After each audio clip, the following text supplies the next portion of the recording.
Eh bien, bonjour à toutes et tous. On se retrouve pour une nouvelle vidéo avec un nouveau format. Alors, depuis que j'utilise StreamYard grâce à Rémi, hein, j'ai la possibilité en fait de vous partager l'écran de mon ordinateur. Et j'avais du coup l'idée de faire une vidéo autour de la toxicité des médias, à quel point les journalistes aujourd'hui sont devenus des sortes de prostituées en fait du pouvoir, pas que d'ailleurs. Et je vous ai fait, donc une liste d'articles qu'on va voir ensemble pour mettre en relief la stratégie en fait d'ingénierie sociale qui a été déployée depuis le début de cette épidémie, de cette pandémie, gros guillemets. Et comme ça, pour bien montrer à quel point ils sont capables d'implanter une idée dans l'esprit des gens, d'orienter tout simplement l'opinion des gens pour que, notamment au sein de la population, les gens se divisent entre eux. Et ça bénéficie grandement justement à ces organes et ces noyaux de pouvoir. Eh bien, on va commencer avec un premier article. Si vous vous souvenez, à l'époque, donc au début de cette pandémie, avant le confinement, ou pendant, je sais plus trop, mais ça n'a pas vraiment d'importance. C'était à propos des masques. Alors, vous vous souvenez qu'il y a eu un gros scandale, on va dire, bien fomenté par les médias à l'époque, où ils parlaient justement de cette, enfin, c'est plus que parler, c'était qu'il y avait une soi-disant pénurie de masques et de gel hydroalcoolique. Et ils n'arrêtaient pas d'en parler, c'était vraiment l'élément central. Et je soupçonne, enfin, c'est plus que je soupçonne, c'est que ça a été justement fabriqué, ce scandale, pour justement préparer les phases suivantes, on va dire, de cette manœuvre et de cette stratégie purement psychologique. Donc, je vais pas tout vous lire, hein. Les articles que je vous montre, c'est vraiment pour appuyer donc mes propos. Et comme vous le savez, ils ont tout le monde en parlait, tout le monde était là, ouais, c'est terrible, c'est vraiment un scandale qui nous prive de masques et tout, franchement. Et forcément, ce scandale, petit à petit, ça amène au moment où où les masques sont proposés, à ce que les gens soient beaucoup plus enclins en fait à accepter tout simplement le port du masque. Donc là, donc à l'époque, il disait, donc je vous cite un exemple, hein. Pourtant, à peine plus d'un mois plus tard, le 4 mars pardon, 2020, le président de la République, Emmanuel Macron, annonce que l'État réquisitionne tous les stocks et la production de masques de protection pour les distribuer aux soignants et aux personnes atteintes du coronavirus. Le 13 mars 2020, le Premier ministre Édouard Philippe prend un décret de réquisition des stocks et de la production de masques jusqu'au 31 mai 2020. Alors, c'est là où c'est intéressant, c'est que quand tu présentes en fait une pandémie ou une épidémie ou une menace à une population et que tu la considères comme dangereuse et qu'elle arrive en fait comme un raz-de-marée d'ici peu au sein de la population, déjà tu crées une insécurité généralisée. Et ce qui vient appuyer encore plus cette insécurité, donc pour désarmer, pour créer un sentiment oui, d'insécurité au sein de la population, bah, tu crées un scandale. Et ce scandale, qui va être le début de cette dissonance cognitive, c'est notamment la pénurie de masques. On retrouve donc dans la continuité de cette stratégie par la suite, où pendant le confinement, donc quand le confinement avait été annoncé et même pendant, donc là cet article par exemple il date du 14 avril 2020. Alors le titre c'était un des titres par exemple c'était les masques sont-ils inefficaces pardon contre le coronavirus. Des chercheurs l'affirment. Ah bon déjà on remet en question l'efficacité du masque pour aussi éventuellement, ok les gars, vous précipitez pas trop sur le masque, c'est pas sûr. Bon, déjà, il y a certaines contradictions qui ne sont pas forcément visibles pour le moment, mais qui vont l'être largement par la suite. Donc, un exemple dans cet article, le coronavirus retrouvé sur la surface externe des masques. Pour y répondre, ils ont réalisé une expérience dans 2 hôpitaux de Séoul, en Corée du Sud, avec 4 patients atteints de Covid-19. Ces volontaires ont été isolés dans des pièces séparées et ont été invités à tousser 4 fois. Une première fois sans masque, une seconde fois avec un masque chirurgical, une troisième fois avec un masque en coton et une quatrième fois encore sans masque. Les chercheurs ont ensuite effectué des prélèvements sur la surface interne et la surface externe des masques. Ils ont constaté que même lorsque les volontaires toussaient avec un masque, des gouttelettes de virus étaient libérées dans l'environnement et sur la surface externe des masques. En conclusion, les masques chirurgicaux et en coton semblent être inefficaces pour empêcher la dissémination du coronavirus. Peut-on lire dans l'étude peut-on lire dans l'étude en cause la taille des particules du virus SARS-CoV-2 qui seraient trop petites pour être filtrées efficacement par les masques. Donc, ce qui vient appuyer cet argument, bien évidemment, c'est que les masques chirurgicaux et même les masques en coton, donc, ils ne sont pas entièrement efficaces de toute façon, puisque déjà c'est précisé donc sur la notice que ça protège pas des virus et ça protège pas non plus, enfin ça empêche pas non plus la propagation du virus de celui qui le porte, si jamais il le porte, il porte le virus. Donc déjà ces éléments, déjà par logique, tu te dis pas genre qu'un simple bout de tissu, c'est censé éradiquer, une épidémie jugée dangereuse, et mondiale. Ça, c'est aussi une question de bon sens, mais le bon sens, on s'en est rendu compte au fil du temps, au fil des semaines, qu'il a petit à petit disparu. Alors, avec un autre exemple donc d'un article, donc là, c'était vraiment quand les masques justement, ils ont été, miraculeusement imposés et présentés comme une solution, heu, qu'on pouvait pas remettre en question de toute façon à l'époque, surtout quand c'était post, confinement. Donc c'était un peu la continuité dans la continuité du scénario et de la partition qui avait été imposée à l'époque après le confinement où, forcément, logiquement, on t'induit que vu qu'on sort du confinement, on va t'imposer le masque, tout simplement. En tant que bon citoyen, tu es censé, logiquement, répondre à cette injonction. Donc là, on ramène de toute façon la question autour des complotistes, donc qui sont pris dans le viseur. Donc les complotistes hystérisent le débat avec notre cher ami Rudi Reichstadt, donc qui est un sacré chien de garde en fait de la, de la conformité, on va dire, médiatique, bien pensante et de toute la doxa en fait qui est imposée par les gouvernements. Bon, je dis ça, on va plus mâcher ces mots, je pense qu'aujourd'hui on peut largement en faire le constat. Je vais citer un passage qui est assez intéressant par rapport aux complotistes. Donc à savoir, quel est le but des complotistes? À la limite, le sujet du port du masque est secondaire. Les complotistes font feu de tout bois. Partant de pénurie de masques, ils seraient les premiers à dire que l'État empêche d'en porter. Sans pénurie, ils disent que les masques ne servent à rien, empêchent de respirer. Ce qui leur importe est de faire du bruit autour de cela, d'hystériser le débat, de flatter les peurs, d'aggraver la crise de confiance envers les paroles d'autorité, l'État, la science et les médias officiels. Ces derniers doivent réfléchir à la manière d'intégrer dans leur démarche la menace de cette complosphère sur la démocratie. Alors, c'est passionnant de voir en fait que c'est dans cet exemple, ben, ce qui est déjà frappant, c'est que non, monsieur, et je suis désolé, la pénurie de l'époque, quand il disait que les masques ne servaient à rien, n'était pas. Alors attendez, je vais zoomer, comme ça vous allez avoir du visuel. Hop. La pénurie de l'époque, donc où on disait, il disait que les masques ne servaient à rien et qu'ils ne protégeaient pas, etc.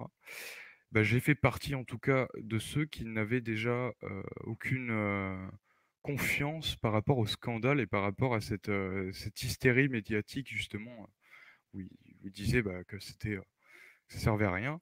Et je ne me suis pas servi de cet argument pour par la suite me dire que le masque n'était pas du tout une solution saine et cohérente pour endiguer et neutraliser, on va dire, cette épidémie le plus efficacement possible. Bon, je ne vais pas vous énumérer, bien sûr, tous les arguments qui appuieraient ça, hein, si ce n'est de dire que déjà, par logique, par bon sens, quand tu respires et quand tu es en bonne santé, que tu respires au grand air et que tu as, on va dire, un état de santé qui est plus ou moins correct et que voilà, bah, tu as une oxygénation qui est naturelle, qui est stable, bah, le masque, il n'est pas censé en fait répondre à ça. Le masque, c'est même le contraire. Il va te contraindre justement dans ton apport, vis-à-vis de ton apport en oxygène.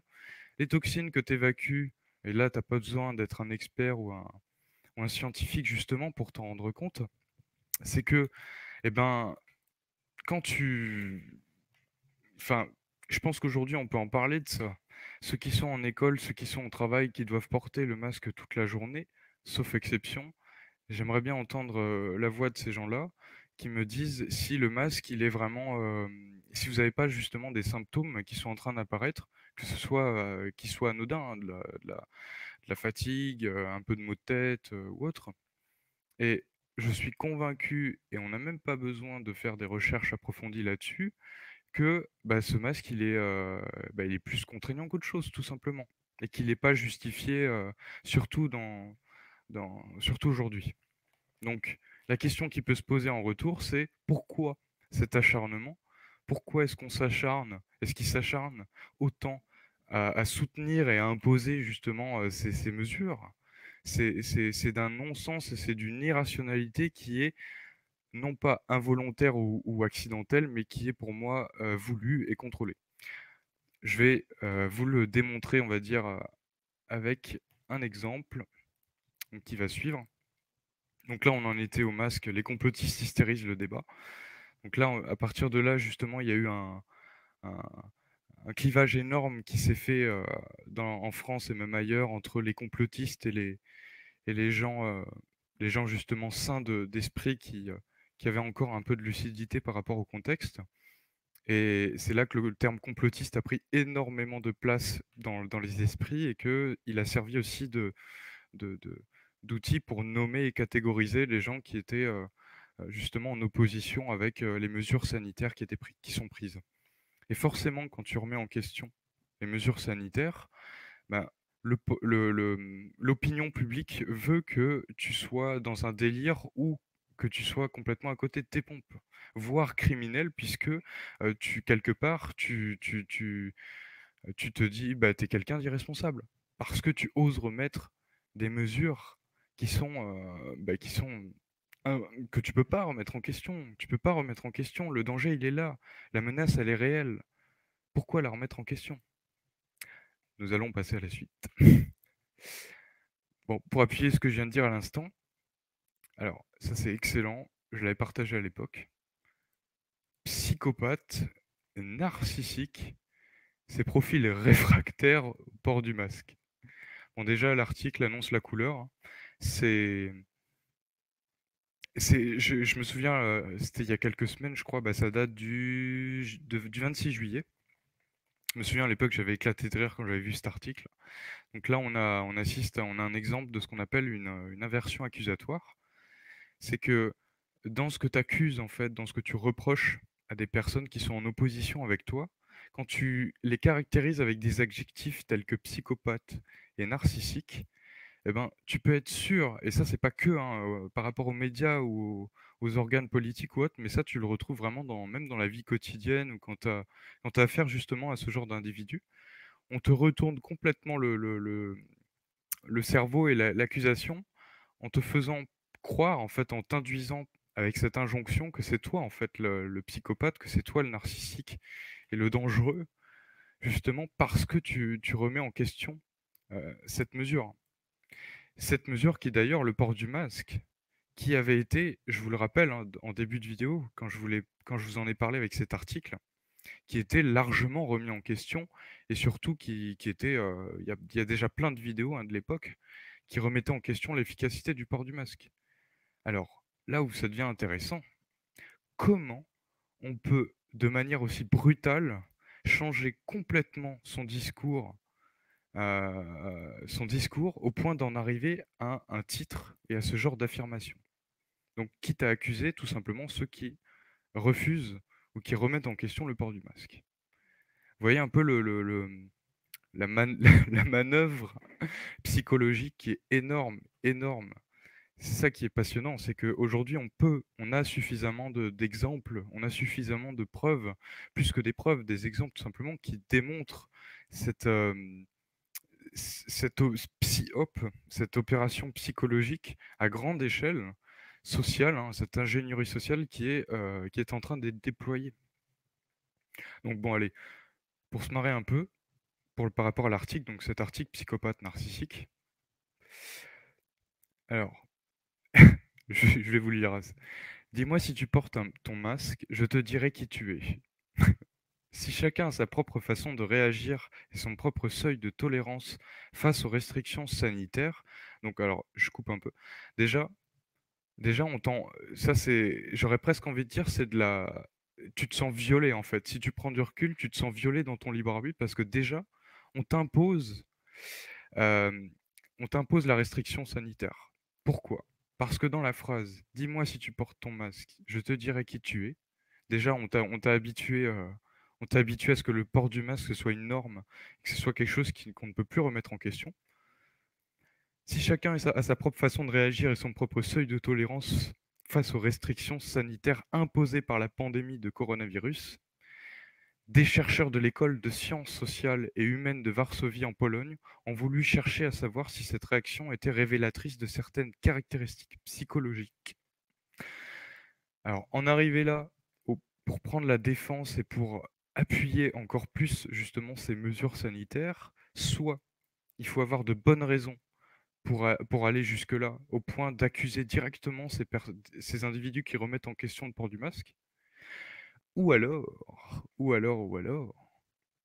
il faut avoir aussi en projet, dans ses intentions, de resserrer l'étau en fortifiant justement ces clivages et ces divisions entre les bien-pensants, on va dire, et ceux qui ont peur et qui sont convaincus que les mesures sanitaires qui sont mises en place sont saines et qui sont tout à fait anodines et qui font partie tout simplement du protocole, quitte à complètement inverser la vapeur. Et c'est ce qui s'est passé en fait. Bon, alors, la suite. Là, on va faire une parenthèse avec les conséquences économiques éventuelles, d'ailleurs on n'en est qu'au début, que ça a créé. Donc je vous rappelle que ça, vous pouvez le vérifier par vous-même, les dégâts, on va dire, sanitaires, d'un point de vue au sein de la population, en termes de malades, en termes d'ailleurs je crois que il me semble que je l'avais, voilà, là on a les chiffres. Bon, je me fie pas du tout aux chiffres, hein. D'ailleurs je vous recommande pas de vous fier aux chiffres, mais comment on peut justifier une, une hystérie en fait collective avec tout ce qui s'ensuit en termes de mesures et tout, à partir si on voulait chiffrer d'1 million de morts en quasiment un an, sachant que les 1 million de morts, la plupart, enfin énormément de décès, donc ils ont été classés Covid, il y a eu aussi des grippes entre-temps en début de saison, au printemps, qui sont arrivées, aucun mot là-dessus, enfin bref, ça reste flou. Les nombres de cas, c'est pareil. Les nombres de cas qui sont grimpés en flèche à plus de 15 000 cas, nouveaux cas par jour. Alors, on ne te dit pas s'ils sont asymptomatiques ou si c'est tout simplement des cas qui ont été répertoriés à partir des tests positifs qui ont été faits, ce qui est le cas, hein. La plupart des cas qui sont recensés aujourd'hui, c'est à partir des tests, justement. Donc ça ne veut strictement rien dire puisque la fiabilité des tests a largement été remis en question depuis le temps par plusieurs personnes qui ont été un coup testés positifs, un coup testés négatifs et souvent qui étaient complètement asymptomatiques. Donc si on enlève déjà toutes ces personnes, bon, on n'a plus grand-chose, honnêtement. J'ai pas les chiffres exacts, mais ce dont je suis sûr, après avoir recroisé pas mal d'informations à droite à gauche avec plusieurs témoignages, on en est, on est bien en dessous en fait de la barre de l'étal en fait de ce qu'ils ont annoncé avec la pandémie. Donc comment ça pourrait justifier justement cet emballement et cette folie en fait. Là, on pourrait la caractériser de folie pure et dure. En revanche, là où ça devient intéressant, c'est que les conséquences graves, on pourrait dire, elles sont pas forcément sanitaires, comme vous le savez, elles sont surtout économiques et sociales.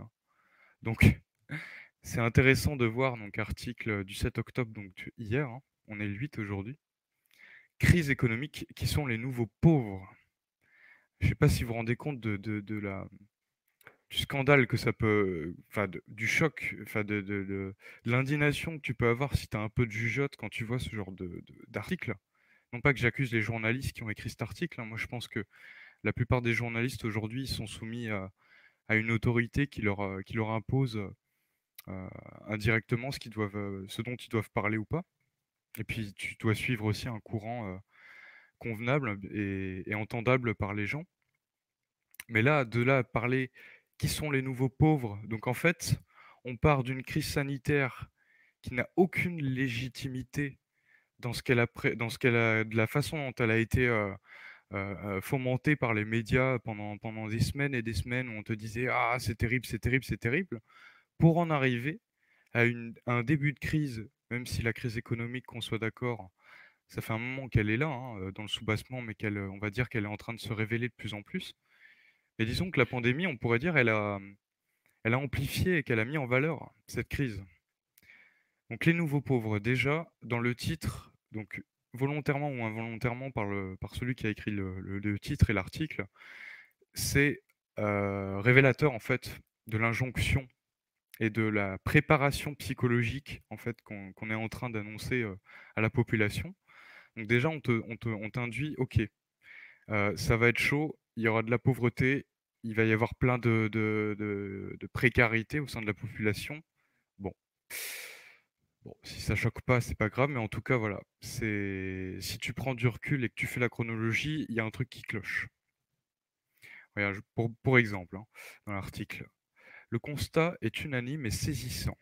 D'ici la fin de l'année 2020, la France comptera 1 million de personnes en plus vivant sous le seuil de pauvreté dite monétaire.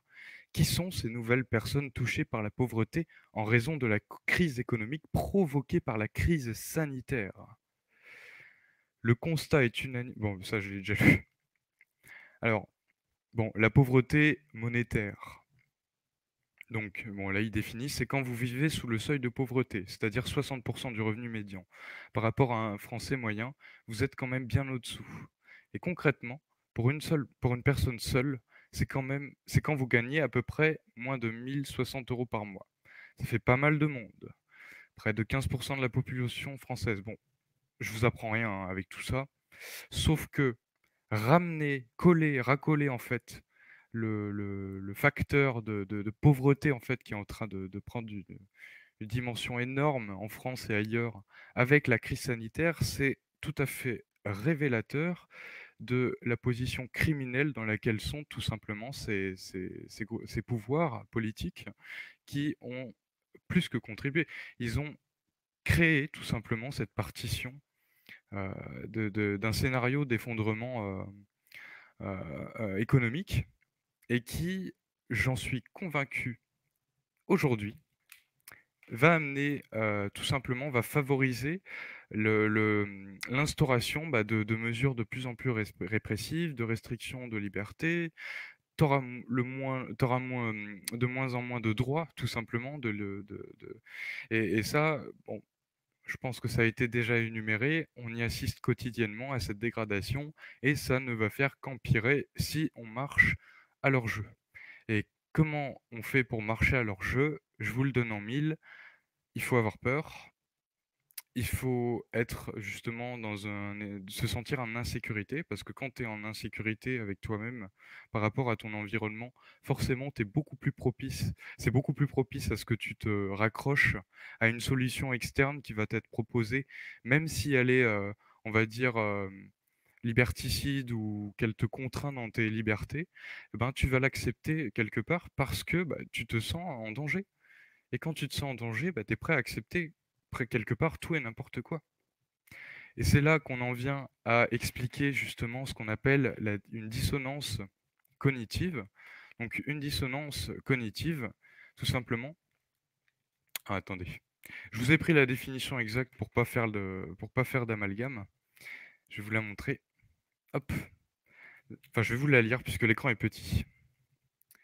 Donc la dissonance cognitive, on le rappelle bien, hein, Un confort psychologique généré par la croyance en des idées ou des valeurs qui se contredisent. La plupart des individus rencontrent la dissonance cognitive et doivent adapter leur comportement pour concilier les différentes valeurs. Donc, qu'est-ce que ça veut dire tout simplement?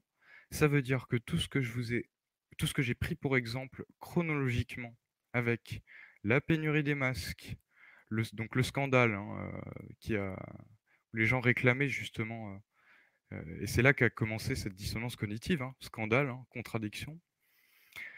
Bon, si ça s'était arrêté que là, sauf que après,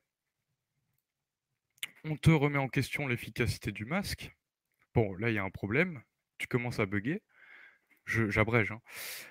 Ensuite, bon, on te fait comprendre que le masque, t'as pas le choix et que c'est la solution ultime pour endiguer justement cette pandémie et qu'il faut absolument l'appliquer coûte que coûte, quitte à diaboliser ceux qui la remettent en question.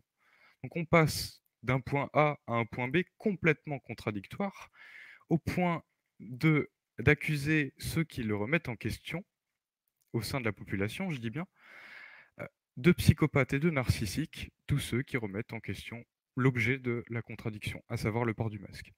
Donc, tu crées psychologiquement une dissonance cognitive, et la dissonance cognitive, c'est l'ingrédient phare, tout simplement, dans l'ingénierie sociale pour dompter une population et l'amener progressivement à accepter justement ce qui est littéralement scandaleux et qui n'aurait jamais, et je dis bien jamais, été accepté en temps normal. Toutes les mesures les plus scandaleuses qu'on a pu observer, qui ont été acceptées et validées par l'État depuis ces derniers mois et même ces dernières années, vous pouvez, vous pouvez aller vérifier par vous-même, elles ne seraient pas passées dans un contexte où il n'y aurait pas eu de dissonance cognitive et de contradiction. Donc, je vais vous citer un exemple anecdotique il y a quelques années. À l'époque, je me souviens que il y avait l'histoire avec la réforme des retraites, etc. Je vais rester assez vague parce que j'ai pas tous les éléments entre les mains, mais c'est vérifiable. Donc quand ils parlaient de quelque chose où ils savaient que ça allait mal passer, qu'est-ce qu'ils font? Ils t'en parlent un an à l'avance, ils t'en parlent un peu, ils observent un peu comment les gens réagissent. Alors forcément, ça fait scandale, hein. C'est mal reçu, les gens sont scandalisés. Sauf que, hop, silence radio. On te remet un autre scandale juste après, donc qui n'a rien à voir ou qui quitte à te faire disjoncter et oublier ce qui t'avait scandalisé auparavant, donc par exemple la réforme des retraites. Et donc avec ce nouveau scandale, tu détournes en fait ton attention sur ce scandale, et donc du coup, juste après, ils appliquent le scandale antérieur. Voilà comment fonctionne tout simplement la manœuvre psychologique. Et je n'invente absolument rien, c'est tout à fait vérifiable. Et cette pandémie, justement, bah, elle a clairement démontré cette stratégie hein, qu'ils utilisent depuis des décennies. Sauf que là, on est comme dans un entonnoir, on est en train l'étau se resserre et forcément, ils sont en train de passer à l'offensive. Parce qu'on est dans une phase aussi d'implosion un peu généralisée où on est de plus en plus nombreux à trouver ça scandaleux et à devenir allergique tout simplement à leurs mensonges et à leur comportement insensé. C'est plus qu'insensé, c'est plus qu'indécent, hein, c'est criminel. Et donc, là où justement c'est une piqûre de rappel, cette vidéo aussi, c'est n'oubliez pas que ils sont illégitimes, en plus d'être criminels, et qu'ils pensent l'être, et les gens pensent qu'ils le sont uniquement parce que l'inertie, on va dire, à l'échelle de la population, soutient encore inconsciemment ces personnes-là. Mais si tu retires ce soutien, même s'il est le soutien en question, il est passif, parce que quand tu es passif et que tu vois une info à la télé, que tu te dis ah bah oui, bon, bah c'est comme ça. Bah en fait, tu valides, tu cautionnes indirectement l'impensable, on pourrait dire. Et quand l'impensable devient une norme et devient quelque chose qui est accepté, que ce soit par passivité ou par état d'impuissance, à force d'avoir eu des scandales, des scandales, des scandales, ben en fait, tu te prêtes à leur jeu indirectement et tu valides leurs mesures, même si c'est pas de ton plein gré. Voilà comment tu violes en fait le libre arbitre d'une façon intelligente et d'une façon, on va dire, consentie, quelque part. Alors, pour terminer la vidéo, je voulais pas non plus faire un truc trop long, hein, mais je voulais vous parler aussi, là c'est plus récent, ça date d'octobre aussi, c'est donc de la suite. Donc là, je vous avais parlé donc, de la crise qui va arriver. Donc ça va être une tempête, hein, qu'on soit d'accord, dans pas mal de niveaux, que ce soit dans les entreprises, les PME, qui vont énormément souffrir, le milieu des entrepreneurs aussi, qui vont prendre un sacré coup. Bon, voilà, un autre article, hein, la reprise de l'économie française s'étiole et l'avenir reste incertain. Donc voilà, on t'a imposé en fait, on t'impose une chute libre en fait de l'économie à partir de d'une pandémie sanitaire. Alors forcément, le mécanisme psychologique de défense que beaucoup de gens vont avoir, bah, c'est de croire, c'est de donner crédit en cette pandémie. C'est de donner du crédit à la gravité de cette pandémie. Imaginez si on remettait en question tout ce qui avait été dit autour de ça et qu'on constate en parallèle les dégâts qui sont économiques, sociaux. Mais le réveil, c'est pire qu'une gueule de bois, en fait. C'est brutal, c'est terrible. Donc je peux très bien comprendre que certains qui sentent cette tempête arriver et qu'en même temps, ils savent plus sur quel pied danser, forcément que des fois, ton esprit, il va chercher à boucher les trous, il va chercher à se dire: «Non, c'est pas possible. Tout ça ne s'est pas effondré à partir justement de cette f de ce de cette manipulation à grande échelle». Donc forcément, ça appuie, ces divisions entre, soi-disant les complotistes et les gens, bah, qui se disent: «Non mais ils s'en foutent de remettre en question ça, c'est grave. Bon, OK, on fait un sacrifice» et cette notion de sacrifice, elle est bien, bien, bien, bien, bien implantée dans l'esprit et c'est rassurant, tu sais? OK, on fait des sacrifices, on se donne corps et âme pour endiguer cette épidémie. Mais si on te disait que tu te sacrifiais pour du vent. Et oui, je pèse mes mots, hein, quand je dis ça, hein. Je prends un exemple avec la Seconde Guerre mondiale quand on a envoyé, à la mort, je fais pas du drama, hein, mais c'est vrai, mais quand on a envoyé des millions de soldats à la mort, bon, imagine si on leur avait dit, «En fait, tout ça, c'est vous faites, une guerre qui est non seulement inutile, mais qui sert, justement les puissances qui se lavent les mains, qui se mouillent pas et qui ont besoin de vous pour vous massacrer». Voilà. Donc on fabrique justement un danger. Je dis pas que le virus n'existe pas, attention, mais le danger psychologique, il est superposé justement à la menace réelle. Et ce danger psychologique sert d'alibi pour justifier toutes les mesures et tout ce sacrifice artificiel qui a été fomenté justement par ces autorités, par injonction. Donc c'est là où est le scandale, hein, on pourrait dire, dans toute cette affaire et ça va rester longtemps, hein, ce scandale, hein, quand dans plusieurs mois et dans plusieurs années, on en reparlera parce que il y a des comptes qui vont être rendus et c'est criminel ce qui se passe, c'est criminel, voilà. Alors, pour terminer, plus récemment, donc j'imagine que pas mal d'entre vous donc, ont eu vent de cette, c'est plus qu'une rumeur, hein, je pense, mais un éventuel reconfinement. Bon, j'ai pas de source, sûre à 100 qui me confirmerait ça pour fin octobre. En tout cas, ce que j'observe, c'est qu'ils en parlent. Voilà. Bon, reconfinement local, hein, on entend bien. Ça va, c'est distillé. Mais sachez une chose, si je prends cet exemple, c'est que dès qu'on te parle dans un article de quelque chose comme le reconfinement, c'est pas anodin en fait. C'est que si on t'en parle, c'est que quelque part on veut t'induire cette idée. On veut te dire, hop, on te met la puce à l'oreille, tiens, hop, on te parle d'un reconfinement. Rien n'est laissé au hasard dans les articles et dans les médias.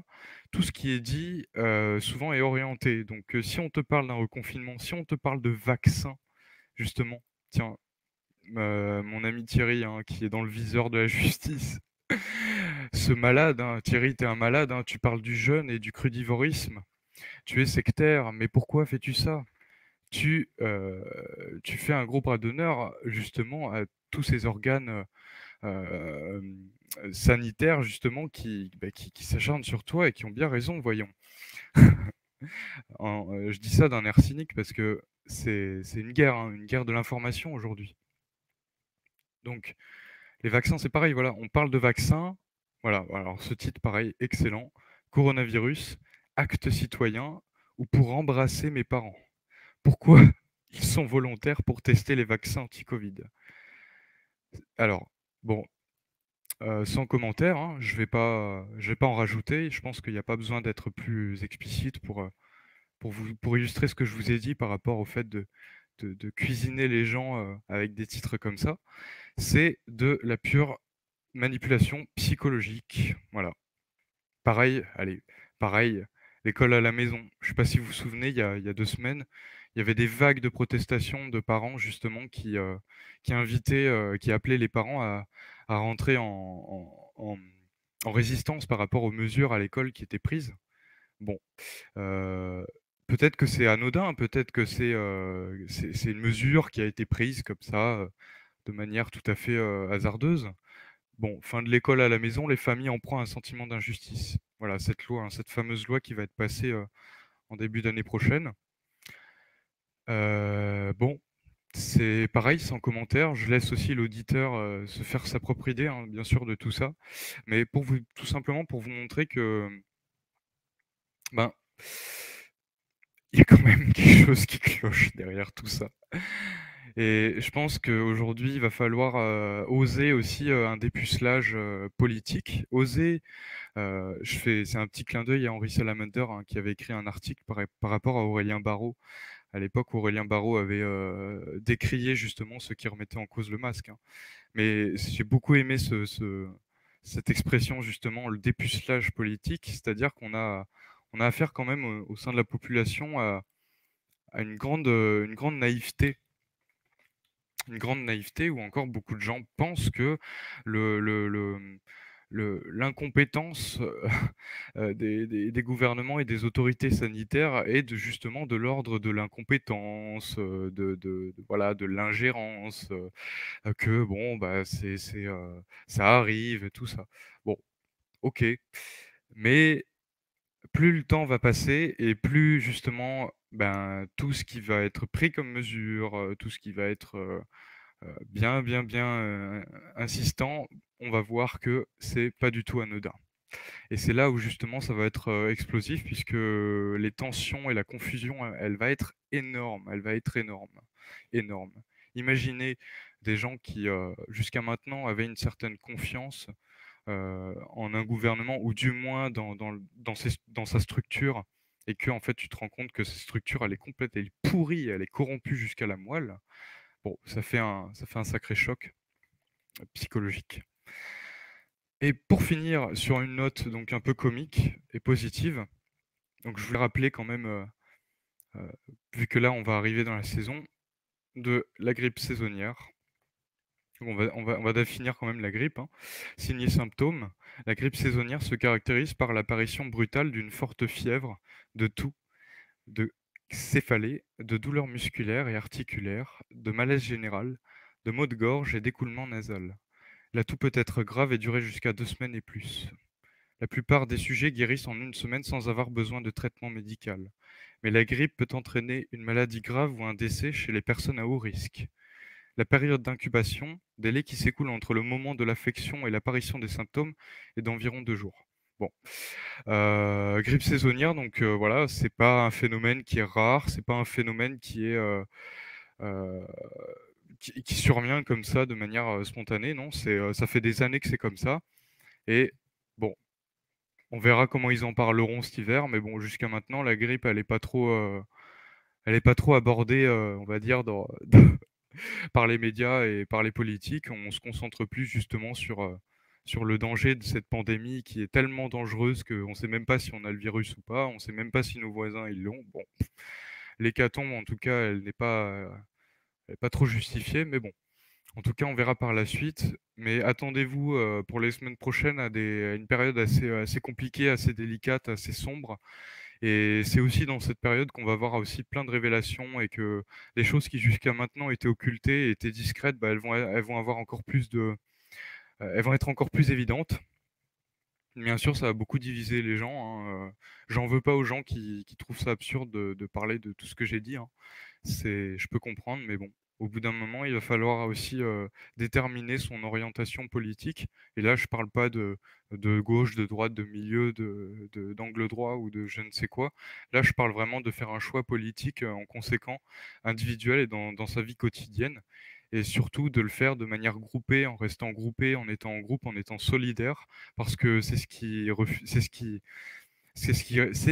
redoutent, que les gens soient solidaires et soudés. Ils ne supportent pas ça.